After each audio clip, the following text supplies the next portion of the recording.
सर्वांना नमस्कार। आज संबरपुटीला आम्ही अतिक्रमण मोहीम घेतलेली आहे।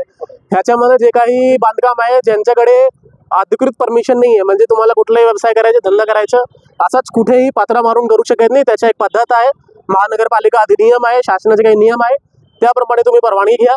आता असाच धंदा करल्यामुळे या ठिकाणी पार्किंगचा इश्यू, अवैध धंद्याचा इश्यू क्रिएट होत आहे। तर सर्वांना मी विनंती करेल की जर तुम्हाला धंदा चालू करायचे आहे, तुम्हाला व्यवसाय करायचा आहे, तर महानगरपालिका अधिनियम अंतर्गत MRTP अंतर्गत व्यवस्थित प्रमाणे परमिशन घ्या आणि त्याच्यानंतर तुम्ही चालू करा। इथून पुढे हे सगळे कारवाई मोहीम असं चालू असणार आहे। जे काही इथे विना परवाना शेड, विना परवाना पत्रा वगैरे आहे, महापालिका सर्व काढणार आहे। धन्यवाद। शहरात ऑलरेडी झालेली आहे कारवाई, आता 100 फुटी लक्ष आहे, 100 फुटी आहे आणि आजपासून हे मोहीम फुल फोर्सने आम्ही चालवणार आहे आणि पूर्ण महानगरपालिका याच्यामध्ये कव्हर होईल। काही छोटे मोठे इश्यू होत आहेत, लोकांच्याकडून गैरसमज आहेत, तर काय आव्हान आहे नेमकं की कुठले ग्राह्य धरलं जाणार, कुठलं अग्राह्य?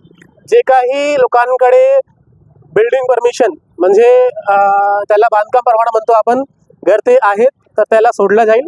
घर बिल्डिंग परवानगी नसेल तर त्याला आम्ही रितसर नोटीस देऊन काढणार आहे। जे काही रस्त्यावरच्या धंदे आहे किंवा पत्रे शेड वगैरे असेल ते विदाऊट नोटीस पण महानगरपालिका काढू शकतात, परंतु रस्त्याचे आजचे जेवढे बांधकाम आहे त्याच्या विस्तृत इथे सगळ्यांना नोटीस दिले गेले आहे 2 महिने 3 महिन्यापासून।